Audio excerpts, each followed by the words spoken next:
here at CSIS, and it's really a privilege. We're having a Chevron Forum on Australia's security and international development opportunities and its status as an important ally to the United States. And we're really fortunate to have my friend Andrew Shearer, who's the former National Security Advisor of Australia, with us. He's a visiting fellow here at CSIS. I want to wish the many Australians in the audience late Australian National Day, given that we've got such a large Australian contingent here. I figured I'd do that. I suspect we have a large representation, I think, from the embassy here as well. But I think the reason I wanted to have Andrew was he's someone who's been in the think tank world, as well as having been in senior position in government in Australia, is to think about international development as a form of applied foreign policy, the way we think about applied mathematics. And I think that we often, when we think about ODA or foreign assistance or those that care about international development, oftentimes don't think about the larger national security or foreign policy implications. But certainly the folks who have the national security jobs or the senior foreign policy jobs certainly do when they think about international development. And so I thought it would be an opportunity for us to have this conversation. Australia is a very generous donor and is somebody who, is a country that has been a longtime ally of the United States and a valued partner. I don't think I have to tell anybody in this room that that's the case. But it's, we are very fortunate that Andrew's been with us for several months, is going to be with us at least through June, so we're really happy about that. So I think without much further ado, I'm going to ask Andrew to share some thoughts. I've got several questions and we'll open up to the audience, but Andrew, thanks for doing this. Pleasure. And tell us a little bit about when you were National Security Advisor, how you thought about, how did you and how did the Prime Minister think about foreign assistance, Australia's foreign assistance, and how do they think about it in the context of where Australia is located and Australia's interests, as well as its role as an ally to both the United States, but also to many others around the world? Thanks, Dan, and it's great to be here, and I'd just like to say good day to a lot of friends and former colleagues from the embassy who are here. It's great to see you all. It's a really important topic, I think, and I guess in my former role, the way I used to think about development assistance and aid is really, I guess, in two ways. I mean, one way, and perhaps the more obvious way, is that aid, to use that term, is an expression of our country's and our society's inherent altruism and determination to do the right thing by other people, especially people who are less fortunate. So that's always been a very powerful driver of aid. And then the second way, I guess, and Dan alluded to this, is that aid or development assistance is very much part of what you might call the international policy toolkit, the set of instruments that government has available to it to implement its long-term strategy. And a lot of my dealings with aid in the Australian context have been through that lens, going right back to, a lot of you will recall the Bougainville intervention, where Australia got involved in sort of peace brokering and rehabilitation after a very long and painful conflict there. And of course, East Timor, Solomon Islands, the Ramsey intervention, and then Afghanistan and Iraq. We've been doing a lot of this, and I think what that's done is brought aid and our aid delivery mechanisms much more into the sort of core national security space, and it's required us to think much more about partnerships, how we work whole of government, how we work with UN agencies, with NGOs and other donors much more closely. When I'm thinking about, Australia spends about $4 billion a year on its assistance. There's an emphasis on the Asia-Pacific region. You all have a particular interest in a number of islands in the Pacific, in particular Papua New Guinea, I think, comes to mind. Could you talk a little bit about some of the thinking behind how Australia thinks about specifically the Asia Pacific, and thinks about assistance and what are some of the dynamics there? Sure.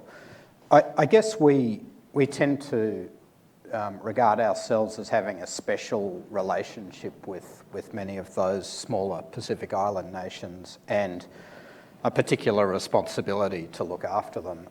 Papua New Guinea, of course, is in a unique situation because it's a former Australian colony, and I think most Australians would recognise that that gives us an even bigger stake and a very particular interest in the welfare of that country.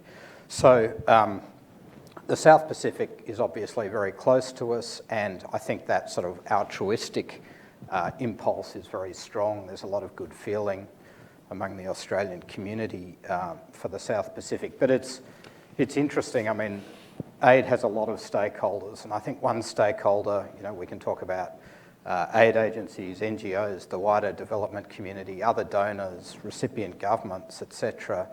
One stakeholder that often doesn't get much of a look in is the taxpayer, who actually underwrites all this activity. And the Lowy Institute poll, I think it was last year. You used to be at the Lowy Institute. I did work, so forgive me a little plug for my former employer. Absolutely, of course. But, the polling at the Lowy Institute is interesting on this subject. I think more than half, about 53% of Australians, actually supported the recent reductions in the Australian aid program. So what I think that means for us is that government has to work much harder to actually explain the reasons for aid. And there's a positive story. We have to be able to demonstrate that those taxpayer dollars are making a real, tangible difference to the lives of people on the ground, and I think sometimes our aid programs kind of lose sight of that a little.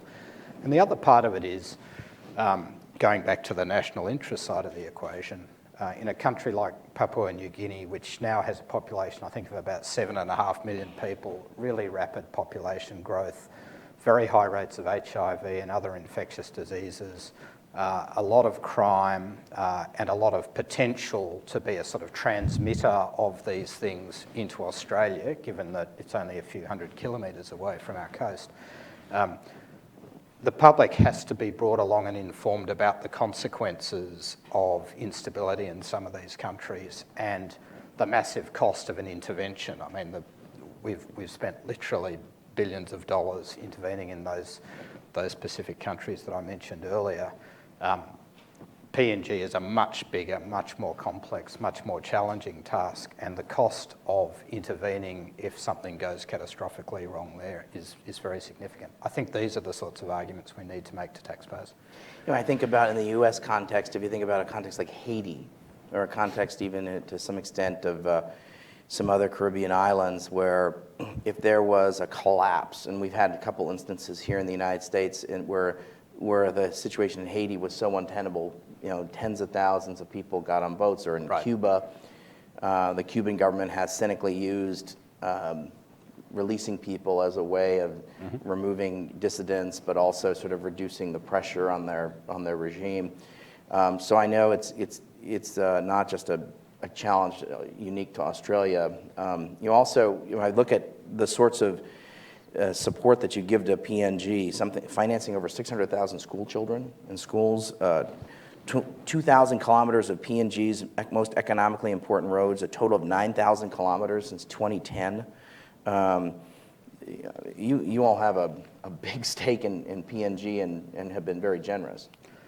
Well, I think we have been generous, and as I said, Dan, I think that's appropriate given our own particular responsibilities. But I think it also makes sense from a sort of hard-headed, clear-eyed, long-term national security perspective that we do what we can to assist Papua New Guinea. The dilemma, of course, is always just getting the balance right. I mean, too much assistance can veer into that whole sort of dependence spiral.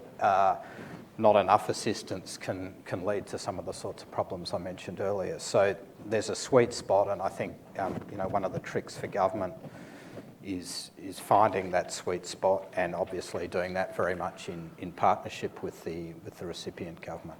Can you talk about there was a merger of AIIB and the Foreign Ministry. How was that? What was the thinking about that at the time?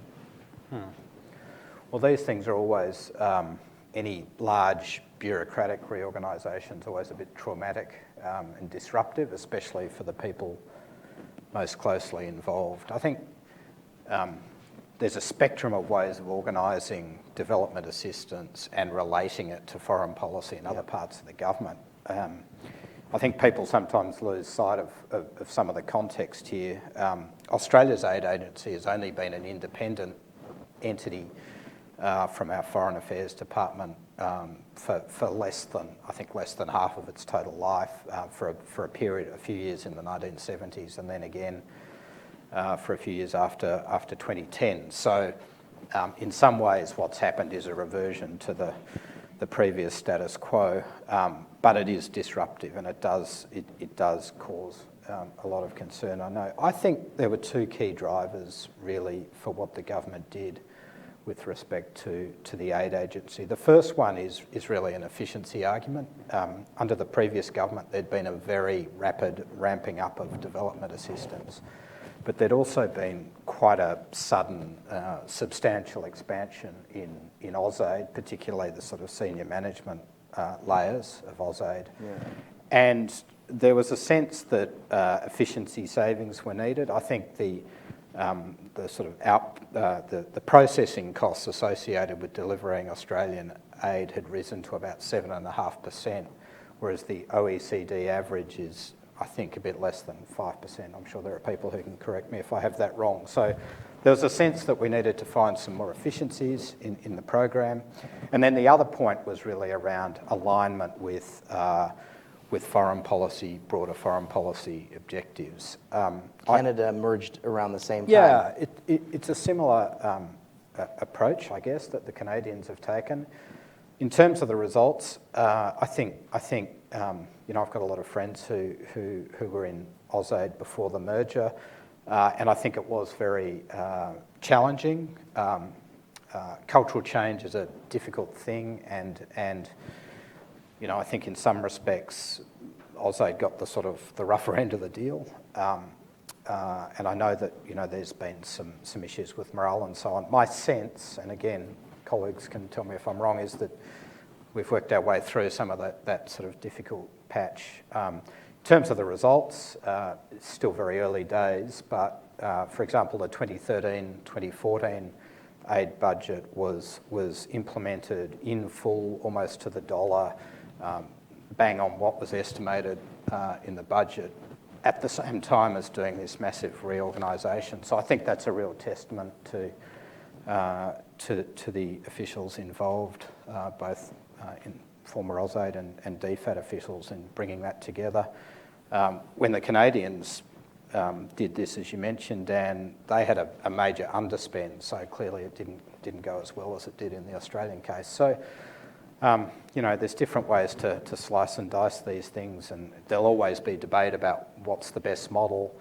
I think most reasonable observers would say that so far this seems to be working reasonably well, although there's still some distance to go. I've been involved both here and in other hats I've worn, where there have been sort of endless discussions in Washington about the permutations of the org chart, what I call the org chart debate. And so right. You could spend an inordinate amount of time gaming out org chart permutations, if I can call it that. I know that it's. I know it was disruptive when I visited Canberra a couple of years ago. It was clear that it had been. There was a lot on folks who were former AusAid staffers' plates when I saw them 18 months ago or 2 years ago. So I know it was challenging, but I know that this is common throughout the OECD, whether it's Canada or the U.S., that there's various sort of changes in where does assistance sit in sort of the foreign policy and national security organizational chart. Could you talk a little bit about when your government came, when you were part of a government that came in, there had been a ramp up of assistance. There was, let's say, a ramp down of assistance. Could you talk a little bit about some of the thinking about what was behind that? I'm sure most of the people in the aid business don't like reductions in assistance, but it may have been part of a larger conversation. I suspect it was. Sure. No, you're right. I mean, the aid cuts are, I think it's fair to say, one of the more controversial things that the coalition government did after it came to power in 2013. I guess very happy to sort of debate this in the Q&A a little, but perhaps some context. There'd been a very, very substantial ramping up of the aid budget under the previous government, at least in part motivated by, not unreasonably, by our Security Council candidacy. There were doubts within the coalition, and I think perhaps more broadly in the community, just going back to that sort of Lowy polling, about the sustainability of the aid increase, about the targeting of the aid increase and efficiency issues. And so that was a big part of the context. The next part of the context and I think this really, this is just sort of one of the realities our societies live in, is that we had a very bad fiscal situation when we came into government, and indeed a deteriorating one. The previous 5 budgets had been the biggest budget deficits in Australian history. The revenue base was eroding very rapidly because of the end of the mining boom. Our social welfare spend was increasing at a rate well above inflation, and so was our health funding. And together those consume a vast proportion of the budget that's basically not discretionary. So that was the sort of the fiscal backdrop. And then, I mean, the reality is that governments just have to make tough choices. So the coalition had made a commitment during the election campaign to reinvest in defence, to meet a target of 2% of GDP for defence spending after significant disinvestment in defence over the previous decade. Defence, frankly, had become a kind of ATM that was readily available and easy to raid without offending too many major domestic constituencies. And the coalition made no secret of its determination to reinvest there. We also very quickly realised that the threat of terrorism was growing rapidly again, and we invested, I think, about $1.6 billion in extra counter-terrorism resources. So that's just a choice. I mean, the Cameron government, which is also, a centre-right government, when they came to office in the UK, they cut defence and they boosted aid spending. That was their choice. Maybe they just live in a slightly cruisier neighbourhood than we do, but I think, and I'm part of the decision making, and I'm not objective, obviously, but I think most observers would say that our decisions on defence and counter-terrorism, when you look at things like the Jakarta terrorist attack just a couple of weeks ago, growing maritime uncertainty and contestation in Asia and so forth, they look like pretty good decisions. And the reality is that something had to give. So those were the choices that were made. That wasn't the totality of what was done, though. There was, as you mentioned, Dan, a sort of decision to narrow the focus of our aid. So 90% now, I think, goes to our region. There was a decision to focus much more on economic growth and poverty reduction. Going back to my point about convincing taxpayers that dollars are making tangible difference to the lives of needy people on the ground. Performance benchmarking brought in, and a determination to not let programs that are failing just kind of roll on through, bureaucratic inertia or the fact that they're already budgeted or whatever. And then finally, just a sort of, and this is a constant issue for, I think, for development agencies, but the kind of what I call the person in the pub test. how is this going to look if it turns up on the front page of a tabloid in Sydney? And we all know those horrible stories about, and they're usually taken out of context or whatever, but, consultant X is getting $500,000 to live in a hotel in country Y. It's getting a little personal, Andrew. I'm starting Sorry, to get mate. nervous. That could affect my business model. So I think, and again, I'm happy to talk more about this, a very difficult situation. AIIB has it's just a reality. AIIB has a domestic context and a domestic political context as well as an international context. I think it's interesting. If I think about the Cameron government, that one of the other things that the first head of DFID asked the same set of hard questions about, okay, how can I tell people back home it's not a riding, that's in Canada, in sort of Birmingham. in some sort of a congressional district equivalent in the UK, that this money is being well spent, it's not being wasted, I can show some sort of a return on it, are the sorts of questions that political leaders have to be able to answer to. I think in the US context, I think there is support for assistance, but it requires some nurturing and it's required putting together coalitions. I think some people would say there's a combination. On the Republican side, it would be a mix of religiously motivated voters, national security interests, and then let's call it economic international trade interests. There's sort of the coalition and the center right in this country that are interested in development or are part of sort of the coalition supporting it. I do think it's sort of an interesting question about how do you convince. How did either Prime Minister Abbott or how did you or other senior leaders make the case for assistance, or did you get pushback either in Parliament or when you or your boss were out talking to the voters that had put you in those jobs? Did this issue come up? Did foreign assistance ever come up? Yeah, I think it's really interesting. That altruistic impulse that you described then in an American context is clearly there. And my experience was the time you saw it most sharply was whenever there was some sort of humanitarian disaster where, frankly, it always amazed me, and in a good way, gratifyingly,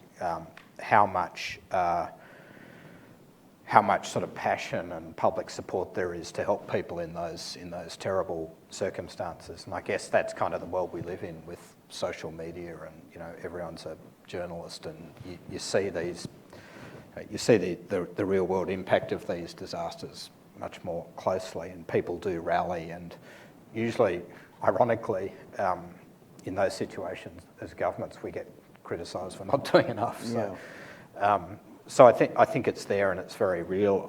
I think, in terms of convincing people, it's the sorts of things we were talking about. It is being very, very rigorous.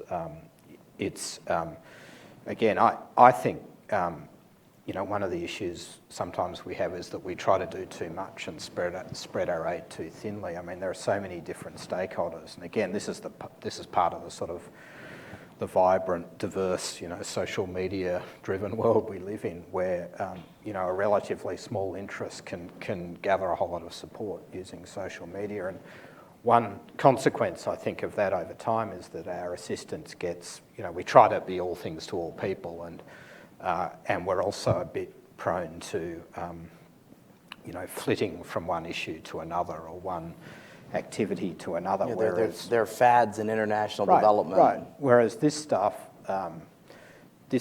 takes, and we know this from our own region. We know it from Iraq and Afghanistan and East Africa, Timor. and even, frankly, the rehabilitation of Germany and Japan after the war. This stuff takes decades and decades and decades of sort of consistent application, and I think sometimes we'd be better off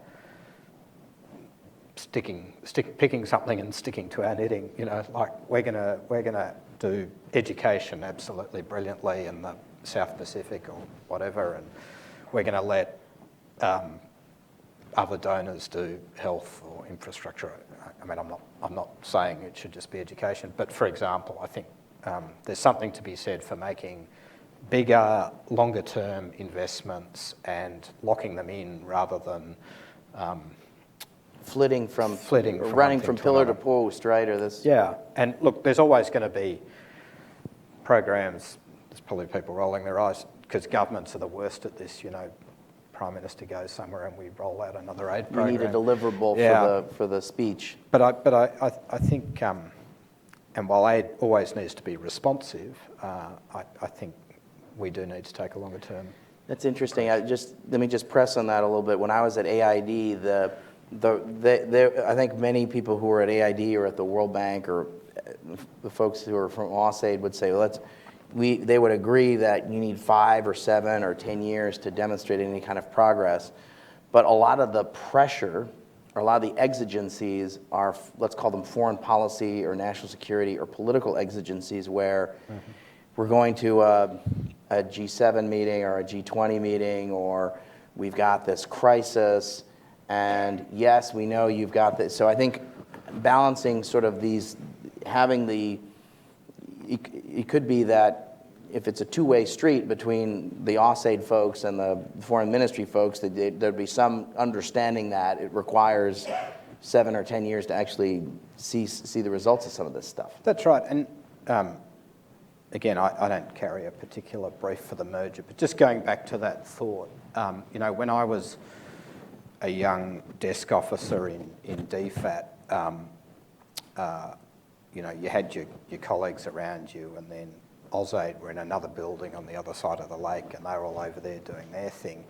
The reality in DFAT now is that if you're on the P&G desk, you know, the person who's doing sort of policy development and, you know, as it were, running the traditional foreign affairs desk responsible for Papua New Guinea is sitting next to the person who's designing the next 5 years or whatever it is, or 10 years of the development program, who's sitting next to the person who's actually directing the implementation of today's program. So, and again, I'm not sort of just trying to boost what's been done, but it does seem to me that's got to help in terms of those people working much more closely together day to day. The aid people understanding what the longer term policy agenda is and being able to align their day-to-day work behind that agenda. I get 2 more questions for you, and then I'll open it up. Sure. I was in Indonesia last week, and obviously Australia, I think, is the largest aid donor to Indonesia, which is a very interesting country. You have economic interest there, you have diplomatic interest there, you have security interest there. Could you talk, I used Indonesia as a vector for the larger discussion about countering violent extremism, and thinking about how does the development assistance come into play in the conversation on countering violent extremism? Yeah, this is a huge, huge challenge, and I'm afraid it's difficult not to be sort of quite pessimistic about the challenge that terrorism and violent extremism is going to pose in Southeast Asia over the next 5 to 10 years. So, yeah, it's a really big problem.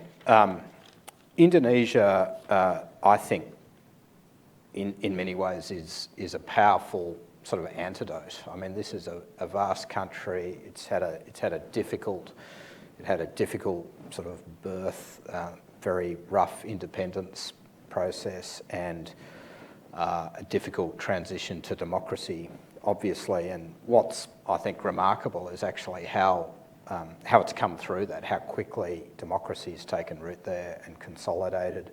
It's a very diverse country. It's got lots of stresses and strains. It's got a lot of poverty. You know, it's got a lot of tough things going on, and there is fertile ground there for extremism. But by the same token, it's still remarkably tolerant. It's dealt very firmly with terrorism. It's arrested, I think, certainly last time I checked, Indonesia, no country in the world had arrested and detained more terrorists than Indonesia. So it's really been very much at the forefront. And its own, as the world's largest Islamic population, its own example of tolerance and diversity, I think is a really powerful thing.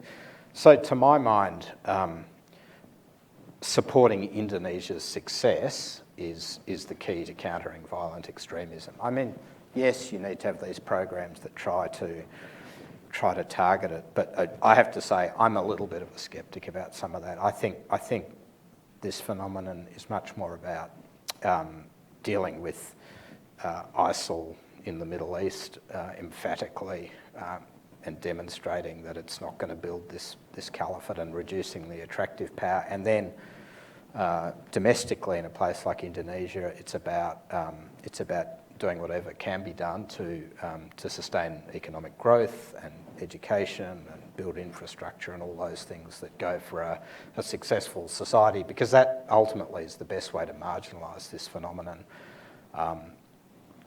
Although you'll never quite get rid of it, because Australia, which is by most accounts a very prosperous and very successful country with a proud history of multiculturalism, has its own very, very serious problem around extremism, with I think 400 high priority terrorism investigations underway as we speak. So this is a massive problem, and we're all going to have to work on it very hard for decades to come.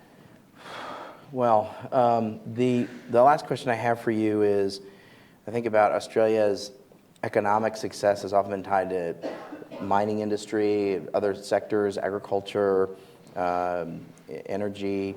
How do those sectors play in development cooperation, if at all, or how should they be more closely linked in terms of what Australia is sharing with the rest of the world? Yeah, I think this is a real opportunity. Again, we tend to think a little bit of development assistance in sort of narrow lanes and silos, and as something that development agencies do or NGOs do, and sometimes together. Whereas I think we do need to think a lot more about how we use our know-how, and often, just as often, more often, it's going to be in the private sector than in government. I mean, the days when government was the sole repository of development knowledge are long past. So if you look at Australia, we're world leading in dry country, arid agricultural techniques. That's obviously something that we can bring to the table. Water management. Australia has world leading expertise in putting together public-private infrastructure partnerships. A place like Indonesia is crying out for the knowledge to do that. Other countries After around spending Southeast 2.5 Asia. hours in traffic, I would agree with you. So these are aspects of running a modern, sophisticated economy that we have real expertise in, and if government can sort of partner a bit more creatively with some of these private sector deliverers, then I think we can make a real difference. And then there's this.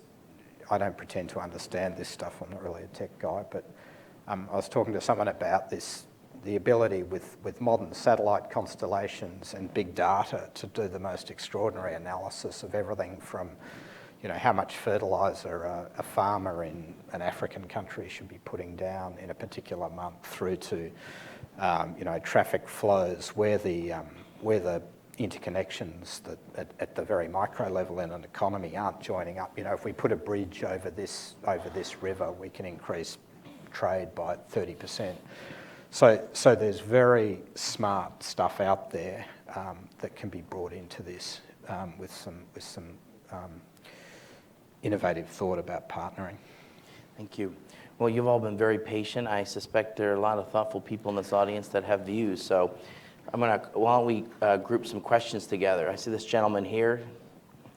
Yes, I'm going to get my friend is going to give you the microphone. If you could just say your name and what your Yeah, I'm Charlie Reese from RAND. Welcome to Washington, Andrew. A question stimulated by the very thoughtful conversation, which is monitoring and evaluation is a sort of special challenge. I had a period of time when I was in charge of U.S. assistance in Iraq. And there was one project that I didn't think was working very well, but I didn't know the details, so I put some money into doing a special M&E evaluation of the project. And then the way things are in Iraq, I left after my 14 months at war. And the next year, the project evaluation was in, and the project evaluation found basically no problems. And I talked to my successor, and I said, but there were problems. Everyone knew that there were problems. Why didn't they find problems? Well, there's a coterie of essentially companies that do project implementation, and each company has actual incentives not to be too hard on the others, because a donor in this case would upset the entire industry, shall we say. And I wondered whether Australia, and now with the collaboration between the AIIB and DFAT, has found a better way to manage that particular conundrum, because it really turns to the question of political support for projects. It's a good question. It's a really good question, Charlie. I might have to defer to some of my colleagues in the room here. I think in part this is what the performance benchmarking that the government's trying to bring in is meant to address. And it's pretty early days with that, so unless someone can update us, I'm not sure that would claim to be a total answer to the issue that you've identified. Just off the top of my head, that sounds like a case for some almost sort of quasi-independent, Inspector General. Now, you always sort of blanch about creating new bureaucracy to sort of monitor the bureaucrats you already have, but you're right. I mean, this world is so interconnected that sort of you scratch my back, I'll scratch your behaviour is undoubtedly an issue. And I mean, I touched on it before, the whole issue of consultants, and are you asking the guy to do the evaluation who sits next to the guy who designed the program? Well, probably sometimes, and I'm not sure that there are too many answers. Peer review might be one where you could ask people from a like-minded country's aid organisation to kind of step outside for a month and come in and just take a fresh look. Now, it won't take you totally out of that, because again, everyone ultimately sort of knows everyone else, but at least that's a couple of distances, a bit of distance removed, and maybe there's something in that.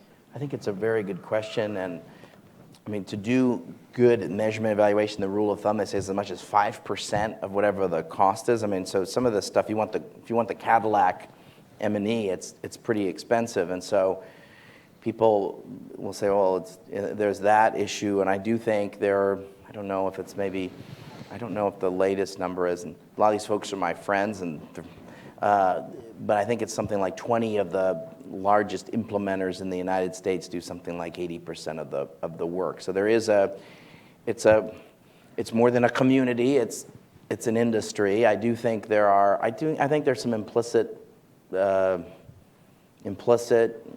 conflicts of interest in some of the. I can't think of too many evaluations that are too harsh on anybody. And I think the other challenge, though, in addition to them being expensive and sort of this implicit, everybody gets a trophy kind of a thing, like in little kiddie soccer games or something, is who reads this stuff too is the other thing. I mean, I think the folks that actually do program implementation, and they're all written in technocratic gobbledygook, and so unless you're having trouble sleeping at night, I don't know how. I think there's that. So I think there's a whole series of accountability challenges with this sector that I think you've put your finger on. So I think it's more work for me at a think tank. That's great. So thanks for raising that, because I needed the job security. So this is great. Thanks for raising that. Okay, exactly. There's a little bit of a. Okay, this gentleman there, and then this gentleman here. These two. So hi, I'm Bill Costello, and I look after development issues at the embassy across the road. And I was an AusAider for 27 years, and now I'm a DFAT officer. On the evaluation question, the previous government established, and this one carried on, an Office of Development Effectiveness, which is it's still in-house, but it's autonomous in-house, and they've put across the top of that development effectiveness advisory committee, actually headed by Jim Adams, who used to be the vice president down here at the World Bank. So there is a process there, but what's happened is capacity is limited, so you don't do every project evaluation because there's hundreds of those, right? Yep. And you kind of end up going way upstream and doing very sort of high level evaluations of, you know, what have we done on law and justice over the last 10 years or something like that. So it's that much more macro evaluation which is more autonomous. I would honestly say we have a pretty contestable culture in Australia, and I don't think we have a lot of the problem that was described by Charlie. And there are some people who are outside the consulting industry whose niche is providing that evaluation. So I think you have to foster a separate evaluation community that's not beholden to the big consulting firms. And that could be from think tanks, but there are also consultants out there doing that. Well, Results for Development is a group like exactly, that that's outside of the... Yeah. But we're actually a very self-critical culture, and I find we actually beat ourselves up a lot. So there's not a lot of glossing over. The other thing I would say about evaluation is the really hard question is, what does success look like, right? Yeah. In Iraq especially, just holding something together might have been a great achievement. I've done a lot of work in Papua New Guinea. I ran the PNG aid program for a while, and holding things together is an excellent outcome, but hard to explain to the taxpayer, coming back to the comments earlier about how you explain it to the taxpayer. Thank you. I suppose one thing I should have mentioned too is actually asking the recipients, you know, if this is effective, is this changing your life in meaningful ways? Because again, I think we do sometimes leave the taxpayer out, as I said before, but we're also sometimes, I think, a little inclined to leave out the people on the ground. Just on Bill's point, and welcome, Bill, thanks. We've been waiting for your arrival, so we're so pleased you're here. That I think in the last 5 or 7 years, I think there has been, to Bill's point, sort of I think there's been I would call a measurement evaluation renaissance is probably too strong a term, but there's been a series of academics and development economists at Yale and Harvard, Dean Carlin and some other folks who have done a lot. They've also set up organizations like Results for Development. These are in the last 5 or 6 years. And I do think it's to do a full-on measurement evaluation study is they say it's 5% is sort of the order of magnitude, and that's a lot of money if you add them up. But so I think it continues to be challenging. I do think in the U.S. context in particular.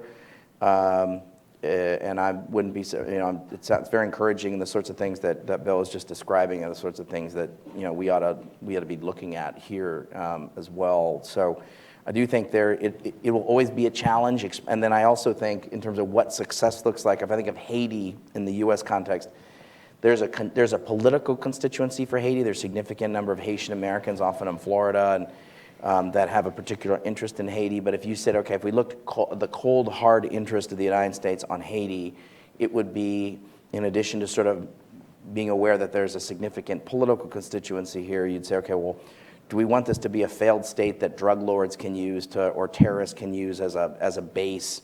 Do we want that? No. And then do we want 100,000 people coming in on boats that we can't absorb? No. So to your point about holding it together as a success, like not having something bad happen as the metric of success, I think is a good point. And then it's sort of hard, and it's not very nice to explain, well, look, we had a success here in Haiti because we've kind of kept Humpty Dumpty from falling apart again, and isn't that a good thing? And it's not very satisfying if you say, well, don't we want to see additional progress? And say, well, we're trying to get progress, but for right now, this is as best as we can get. And I think at PNG, I suspect, don't want to put words in any of my friends from Australia's mouths here, but I suspect that what I just said probably perhaps resonates in the PNG context. Absolutely, and if we've learnt nothing else from the last couple of decades of interventions, we've learnt that these things are spectacularly difficult, spectacularly expensive. Every one of them is unique, that you can't take a kind of cookie cutter approach to any two of them, and that, with a little bit of humility, we're not actually very good at understanding some of these societies, despite all of our resources and all of our experience. That's true. It's true. this gentleman here, and then, good. Thank you. I'm Tommy Gardner, CTO at Jacobs Mission Solution.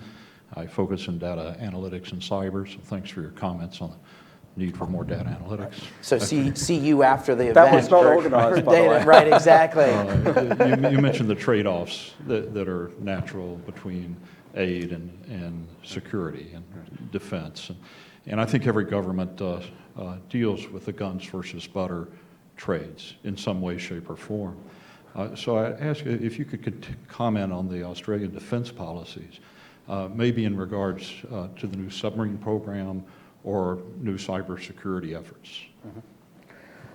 So the Australian government, I think, in the next month or so, looking at former defence colleagues, should be handing down a long-awaited defence white paper, which is kind of our QDR equivalent. I'm pretty sure that white paper will include a sort of comprehensive funding base for reinvestment in defence, consistent with the government's electoral commitments in that area. I think you'll see a much stronger focus on maritime capability, a larger submarine force, slightly larger surface force, more focus on ISR, things like UAVs and networking, and yes, definitely more focus on cyber and also space. I think there's a realisation that the individual bits of kit, the platforms are important, but increasingly we've come to understand, especially from the sort of operating tempo of the last decade or two, that it's really how these platforms are sort of networked together that drives the real effectiveness and where we can get real advantage and maintain or extend, ideally, our capability edge. So I think you'll see a lot of that in the white paper, reinvestment in IT systems, high-end computing, and as I said, cyber and space, absolutely. My friend up here. Thank you very much. Paula Feeney from Cargno. During both the George W. Bush administration and certainly during Obama's administration, there's been a lot of talk about partnerships, all sorts of partnerships. You've talked about PPPs, for example.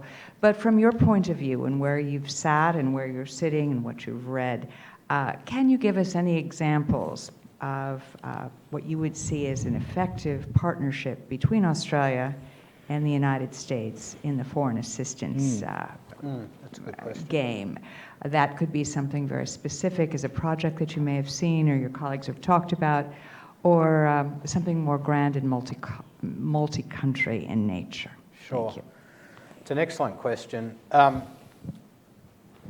might defer to colleagues on actual single projects. I mean, I can give you a sort of higher level example. So Australia, Japan and the United States have a trilateral strategic dialogue and have had that for, I think, just over a decade. And the coordination of our respective development assistance efforts in places like the South Pacific and Southeast Asia is regularly on the agenda for that meeting.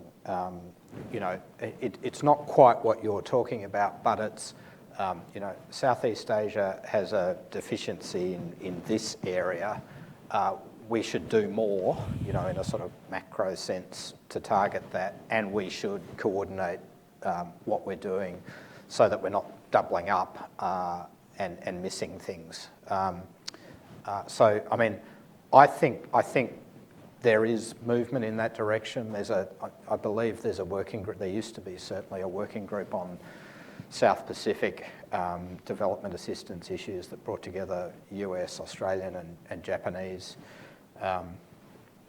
aid officials. And I think this is the future because all of us have these fiscal difficulties, and it just makes so much more sense to coordinate like that. The other point, though, I guess I'd throw in here, I think aid flows to the developing world are something like $150 billion.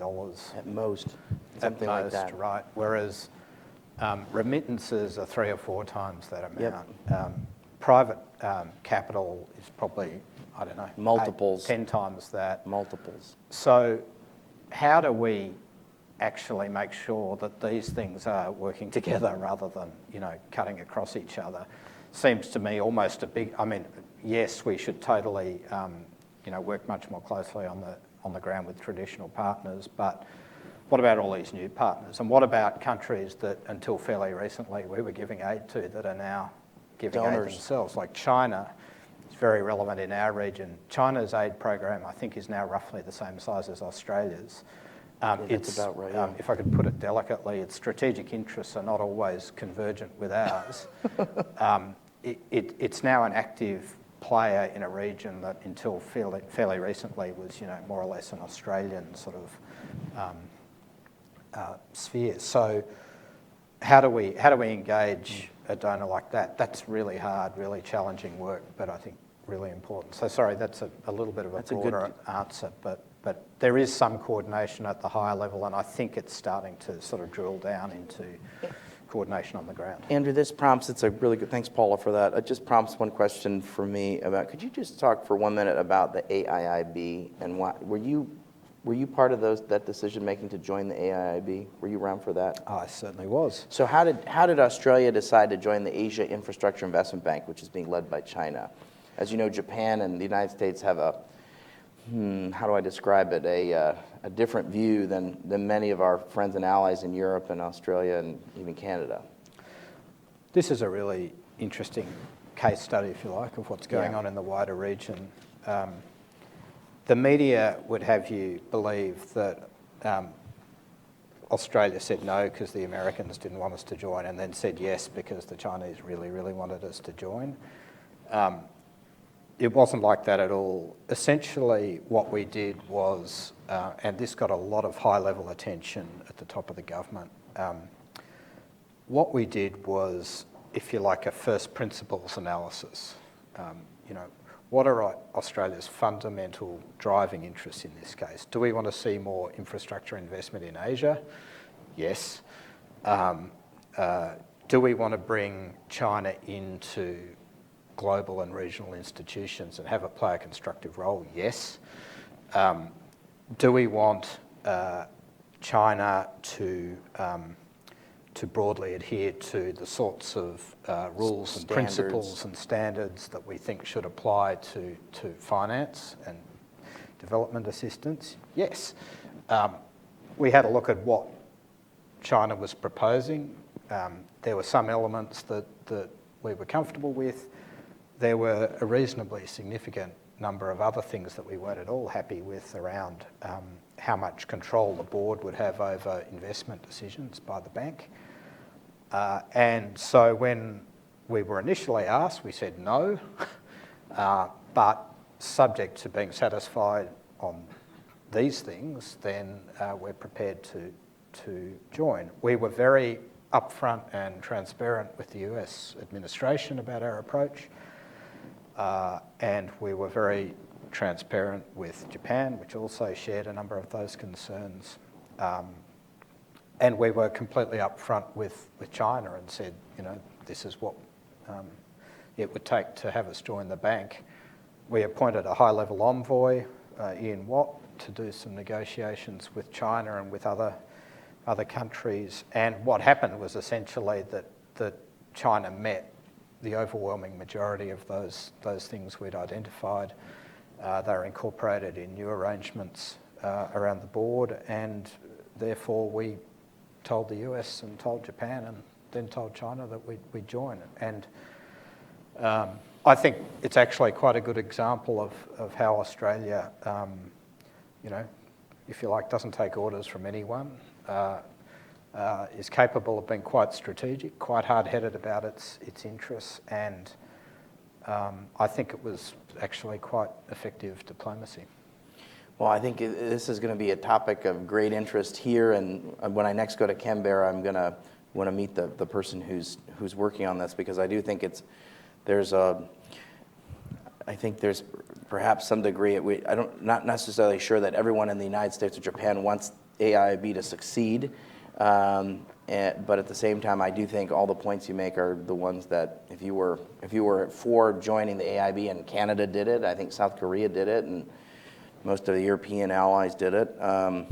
That's what would be the arguments for it. And I mean, I think it's a really good test. I mean, if China's serious about playing a greater role and a constructive role that doesn't intimidate other countries in the region, here's a great opportunity. Here's an opportunity. And I think if it moves in that direction, Australia should continue to encourage the US and Japan to join.